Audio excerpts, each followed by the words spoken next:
లోబడని అవిధేయత దేవునికి ఎంత కోపాన్ని తీసుకొస్తుందో మనం చెప్పలేము. మనం అవిధేయులం.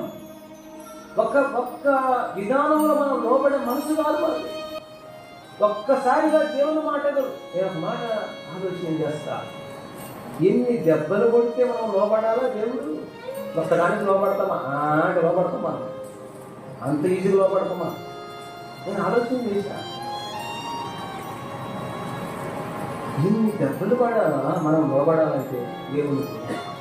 యాకోబుని ఎన్ని దెబ్బలు కొట్టాడు, యాకోబును తొడగూటి మీద కొట్టాడు.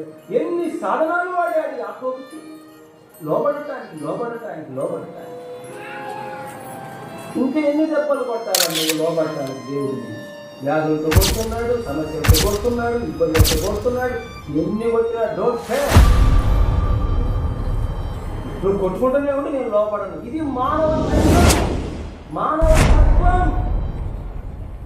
దౌర్భాగ్యమైన మానవ జీవితం.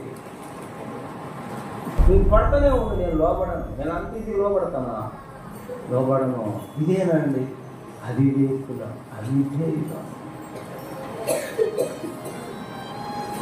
బైబిల్లో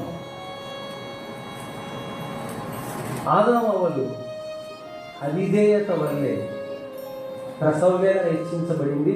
అవిధేయత వల్లే మరణం వచ్చింది. అవిధేయత వల్లే శాపం వచ్చింది. అవిధేయత వల్లే సహవాసాన్ని పోగొట్టుకున్నారు. ఎవరు? ఆదామవ్వలు. ఆకాను చెప్పించబడినటువంటి దాంట్లో ఎవరు కూడా తీసుకోవద్దంటే అవిధేయత వల్లే తన కుటుంబం అంతా చచ్చిపోయింది. వద్దన్నది చెప్పి అవిధేయత అంటే ఏం తెలుసా? అవిధేయత అంటే చెప్పింది చెయ్యకపోవుట. అవిధేయత అంటే మాట వినకపోవుట. అవిధేయత అంటే మాటను వ్యతిరేకించుట. అర్థమైన 3 మాటలు మీకు ఇది ఎక్కడ చూస్తాం. అవిధేయత